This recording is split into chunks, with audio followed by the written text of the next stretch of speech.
পন্নীপুকুর ব্রতকথা। তোমরা অনেকেই পন্নীপুকুর ব্রতকথার কথা শুনেছ। আজকে আমরা জানব এই পন্নীপুকুর ব্রত কেন করা হয় এবং এর পিছনের ইতিহাসই বা কি রয়েছে। নমস্কার বন্ধুরা, তোমাদেরকে পুরাণ গল্পকথার আরও একটি নতুন ভিডিওতে অনেক অনেক স্বাগত জানাই। এক সময় এক গ্রামে একটি ধর্মনিষ্ঠ ব্রাহ্মণ আর ব্রাহ্মণী বাস করতেন। তাদের একটি মেয়ে লীলাবতী। কোনো পুত্র সন্তান ছিল না তাদের। মেয়েটি ছোটবেলা থেকেই তুলসী গাছ দেখলেই ভক্তি সহকারে প্রণাম করত ও তুলসী তলা পরিষ্কার পরিচ্ছন্ন করে গাছে জল দিত। যখন সে 12 বছরে পড়ল, তখন একদিন রাত্রে স্বপ্ন দেখল যে তার মাথার কাছে দাঁড়িয়ে এক ব্রাহ্মণ বলছেন, তুলসী গাছের উপর তোমার এই শ্রদ্ধা দেখে আমি তোমার উপর খুব প্রসন্ন হয়েছি। কাল থেকে এই চৈত্র মাসের সংক্রান্তি থেকে বৈশাখের সংক্রান্তি পর্যন্ত প্রতিদিন 1 ঘটি করে জল ঢালবে তুলসী গাছে। এটা করলে তোমার মনের সব বাসনা পূরণ হবে। পরের দিন সকালে লীলাবতী এই ঘটনা তার বাবা মাকে জানালে তারাও সেটা করতে বললেন। এরপর চৈত্র সংক্রান্তি থেকে বৈশাখের সংক্রান্তি পর্যন্ত লীলাবতী ছোট পুকুর কেটে তাতে তুলসী গাছ পুঁতে 3 বার মন্ত্র পড়ে জল ঢেলে ভক্তি শ্রদ্ধায় গলায় আঁচল দিয়ে প্রণাম করত। এইভাবে টানা 4 বছর ধরে উপাচার মানার পর শেষ বছরের বৈশাখ সংক্রান্তিতে যেই মাত্র জল ঢেলে প্রণাম করা শেষ হলো, সেই মাত্র তার সামনে এক দেবী মূর্তি উপস্থিত হলো। তা দেখে লীলাবতী চমকে উঠে জিজ্ঞাসা করল, তুমি কে মা? তখন লীলাবতীকে স্নেহের অলিঙ্গন করে বললেন, আমি সেই ব্রাহ্মণ যে তোমায় আজ থেকে 4 বছর আগে স্বপ্নে দেখা দিয়ে বলেছিলাম চৈত্র সংক্রান্তি থেকে বৈশাখের সংক্রান্তি পর্যন্ত তুলসী গাছে জল ঢালতে। এখন 4 বছর পরে তোমার পন্নীপুকুর ব্রত উদযাপন সম্পন্ন হয়েছে। জগতের লোকজন জানতে পেরেছে তোমার আরাধনা। এখন তোমার বর চাওয়ার পালা। তখন লীলাবতী বর হিসেবে চাইল যে তার বাবা মা যেন চিরকাল সুখে থাকেন। তা শুনে দেবী তাকে সাবিত্রীর মতো পতিব্রতা ও অতুল ঐশ্বর্যের অধিকারিণী হয়ে স্বামী সংসার সহ চিরকাল সুখে থাকার আশীর্বাদ করলেন। সেই আশীর্বাদের প্রতিফল হিসেবে পরবর্তীতে লীলাবতীর সঙ্গে এক বিখ্যাত জমিদারের একমাত্র ছেলে অজিতের খুব জাঁকজমকভাবে বিয়ে হয়। শ্বশুরের সম্মান ও প্রতিপত্তি বাড়তে থাকে। এছাড়া লীলাবতীর বাবারও অনেক ছেলে হয়। সকলের সব কষ্ট লাঘব হওয়ায় ধীরে ধীরে লীলাবতীর এই পন্নীপুকুর ব্রতের কাহিনী বাংলার রমণীকুলের কাছে পৌঁছানোর পর ক্রমশ তা লৌকিক উৎসবে পরিণত হয়। চৈত্র সংক্রান্তিতে শুরু করে সারা বৈশাখ মাস জুড়ে এককভাবে পালন করতে হয় পন্নীপুকুর ব্রত।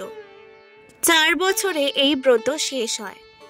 প্রতিদিন ভোরে উঠে যে কোনো স্থান পরিষ্কার করে পূর্বমুখী বসে মাটিতে খড়িকা বা আঙ্গুল দিয়ে চতুষ্কোণ একটি পুকুর অঙ্কন করে সেই পুকুরে 3 বার জল ঢেলে প্রণাম করে এই ব্রতটি আসলে ঐন্দ্রজালিক উপায়ে বৃষ্টিপাত করিয়ে বসুমতীকে শস্য শ্যামলা করার আদিম কামনা প্রসূত ব্রত।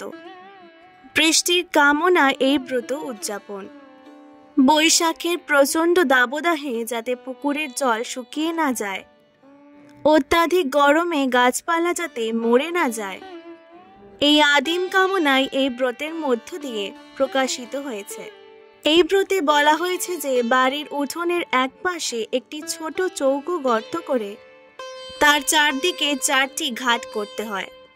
এক ঘাটে শাঁখ, আরেক ঘাটে একটি চন্দন কাঠ, অপর ঘাটে একটি সুপারি এবং আরেকটি ঘাটে একটি সিঁদুর কৌটো রাখতে হবে।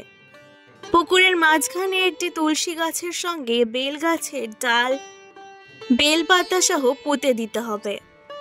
এরপর পূর্বমুখী অথবা উত্তরমুখী বসে গাছে আর পুকুরে 1 ঘটি করে জল ঢালতে ঢালতে মেয়েরা ছড়া বলবে পন্নীপুকুরের। তুলসী তুলসী নারায়ণ, তুমি তুলসী বৃন্দাবন, তোমার মাথে ঢালি জল অন্তিমকালে দিও স্থল। আর কুমারী মহিলারা পুকুরে জল ঢালার সময় তাদের কামনায় থাকে যে তারা যেন পুত্রবতী হয়, সতীত্ব যেন অক্ষুণ্ণ থাকে। পুণ্যিপুকুর পুষ্পমালা কে পূজে রে সকালবেলা। আমি সতী ভাগ্যবতী, 7 ভাইয়ের বোন লীলাবতী। পুঁজি চন্দন দুর্বা ফুলে, বারুক লক্ষ্মী বাপের কোলে। পুণ্যিপুকুরে ঢালি জল, বাপ ভাইয়ের হোক অশেষ। আর সধবা মহিলারা বলেন, পুণ্যিপুকুর পুষ্পমালা কে পূজে রে দুপুরবেলা। আমি সতী ভাগ্যবতী, 7 ভাইয়ের বোন লীলাবতী। জল ঢালি তুলসী মূলে, শ্বশুর কুল ভরুক ফুলে ফলে। পুণ্যিপুকুরে ঢালি জল, বাপ শ্বশুরের হোক মঙ্গল। এরপর আবারও মন্ত্রোচ্চারণ করে 3 বার পুকুরে ফুল, চন্দন আর দুর্বা দিয়ে বলতে হয়, এ পুছলে কি হয়? নির্ধনীর ধন হয়, সাবিত্রী সমান হয়। স্বামীর আদরিণী হয়, স্বামীর কোলে পুত্র দোলে। মরণ হয় যেন 1 গলা গঙ্গা জলে। এহেন লৌকিক উৎসব তথা ব্রত কথাটির মধ্যে সমাজ বিজ্ঞানের কথা রয়েছে, ধনী ও দরিদ্রের কাহিনী রয়েছে, অসহায় দরিদ্রতার কথা রয়েছে, ক্ষুধার্ত হয়েও নিপাত অতিথেয়তা লক্ষ্য করা গিয়েছে। একদিকে এই ব্রত পালনের ফলে দরিদ্রের ভাগ্য পরিবর্তন, অন্যদিকে অঢেল ধন সম্পত্তি অর্জিত হয়েছে। বাংলার লৌকিক মানুষের বিশ্বাস, চাহিদা, কামনা, বাসনা এখানে প্রতিফলিত হয়েছে প্রতি মুহূর্তে। স্বাভাবিকভাবেই একটা ব্রত স্থান পেয়েছে লৌকিক উৎসবের আঙিনায়। অদ্ভুতভাবে বিজ্ঞানও মিশে গিয়েছে বাংলার এই সংস্কৃতির সাথে। প্রকৃতির কঠিন রূপে মানুষ সবসময় পরাজিত সৈনিক। আর এই ব্রত উদযাপনের মাধ্যমে প্রকৃতির প্রলয়ঙ্কর অত্যাচার থেকে মুক্তির লক্ষ্যে পুকুর কেটে জল ভরা হয়, যাতে গ্রীষ্মের তীব্র দাবদাহেও পুকুর শুকনো না হয়ে যায়। পুণ্যিপুকুর তাই নেহাতই কোনো ব্রত নয়, উপাচার পালনের মাধ্যমে নির্দিষ্ট এলাকার মানুষের কামনার চাহিদা পূরণে হয়ে উঠেছে এক অনালোচিত এবং অনালোকিত লৌকিক উৎসব। বন্ধুরা, আজকের ভিডিওটি ভালো লাগলে অবশ্যই পুরাণ গল্পকথা চ্যানেলটিকে সাবস্ক্রাইব করে দেবে, লাইক, কমেন্ট আর শেয়ার করে দেবে। অনেক অনেক ধন্যবাদ।